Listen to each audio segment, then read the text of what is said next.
Have you ever really thought about how your laptop just connects to the internet? You flip it open and boom, you're online. It feels like total magic. But behind that seamless connection, there's this incredible system that gives your device its own unique address in the vast digital world.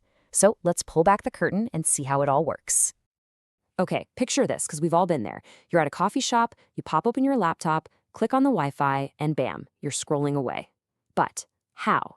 How does the network instantly know who you are and where to send that cat video you just clicked on? That's the big question we're going to unpack right now.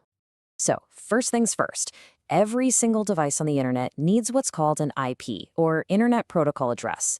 The easiest way to think about it is like your home's mailing address. If you want a package delivered, it needs your specific street and house number. Same thing online. For a website's data to find your device, it has to be sent to your unique IP address. Simple as that. Okay, so who's handing out all of these digital addresses? I mean, can you imagine the chaos if someone had to manually assign an address to every single phone and laptop that joins a busy coffee shop network? It'd be a complete nightmare. Thankfully, there's this unseen hero, a kind of automated address manager, working tirelessly behind the scenes. And that friendly manager is a protocol called DHCP. Let's go with an analogy. Imagine the Wi-Fi network is a super busy restaurant. Well, DHCP is the host at the front door. It greets every new guest, that's your device, and efficiently assigns them a table, which is the IP address. And it makes absolutely sure no two guests get the same table. So, let's get official for a second. What is DHCP? It stands for Dynamic Host Configuration Protocol. It's the universal standard that automates this whole process. It's the reason you don't have to be a networking genius to connect to your Wi-Fi at home or at the airport. It just works. So how does this magic happen? It's this lightning-fast, four-step handshake called the DORA process. First, your device basically shouts into the network, "Hey, I need an address." That's discover. The network's DHCP server hears it and says, "Sure, here's one you can use." That's the offer. Your device replies, "Perfect, I'll take it." That's the request. And finally, the server says, "Awesome, it's all yours," and makes a note of it. That's the acknowledgement. And believe it or not, this entire conversation happens in milliseconds. But here's the real kicker. That address isn't yours to keep forever. It's more like a rental. This is called a DHCP lease. Your device gets to use that IP address for a set amount of time, maybe a day, maybe just a few hours. Before that lease is up, your device has to ask to renew it. If it leaves the network, that address goes right back into the pool for the next person to use. And this whole idea of temporary, automatically assigned addresses brings us right to the heart of the matter. See, not all IP addresses are temporary rentals. There are really two main flavors: dynamic, which is what we've been talking about, and static. So let's put them head to head. Dynamic IPs are the ones assigned automatically by that DHCP host we talked about, and they change over time. Static IPs, on the other hand, are set up manually, and they never, ever change. This one single difference has massive implications for everything from cost to security. For dynamic IPs, the huge advantages are cost and convenience. Internet service providers love them because they can just recycle a limited pool of addresses for all their customers. It's super efficient, and that keeps our internet bills down. The downside? Well, because that address can change, it's really hard to use for anything that needs a constant, reliable point of contact, like trying to connect to your home computer from work. Now let's flip the coin to static IPs. Their number one advantage is rock-solid stability. If you're running a website, a company email server, or a VPN, you absolutely need an address that never changes, so people and services can always find you. But that stability comes at a price. Static IPs cost more, and you have to set them up manually, which can be a bit tricky. So you see, this isn't about one being better than the other. It's really about matching the right kind of address to the mission at hand. The choice completely depends on what that device or server is trying to accomplish. Let's look at some real-world examples to make it super clear. Your phone at that cafe, it gets a dynamic IP. It's just there for a little while, so it's all about convenience. Your home computer, probably dynamic too.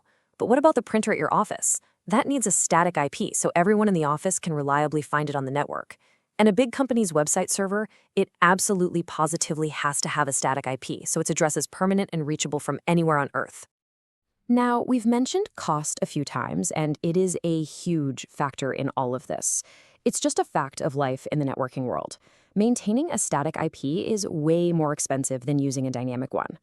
But How much more are we really talking about? Okay, you might want to brace yourself for this one. For a set of just 3 highly available static IPs on a cloud service like Amazon Web Services, the cost can be around $90 a month. Yeah, that is a massive jump from the basically zero extra cost you pay for the dynamic IP that comes with your home internet plan. So why the crazy price tag? Well, you're not just paying for the address itself. That cost covers all the complex, heavy-duty infrastructure needed to make sure that that IP is always on and always reliable. We're talking about things like redundant NAT gateways spread all over the place to make sure that if one system fails, your service stays online. You're not just buying an address, you're paying for a guarantee of reliability.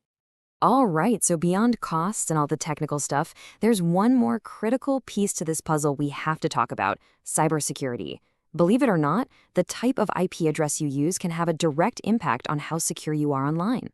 And the whole security trade-off really boils down to this simple question: are you a fixed, predictable target, or are you a constantly moving one? Each of those strategies has its own risks and its own benefits. Think about it. With a static IP, your digital address is a permanent landmark on the internet. Everyone knows where to find you. And that makes it much, much easier for a potential attacker to find you, scan you for weaknesses, and launch a very specific, targeted attack right at your server. Your predictability can actually become a liability. On the other hand, a dynamic IP gives you a certain level of privacy just by being a moving target.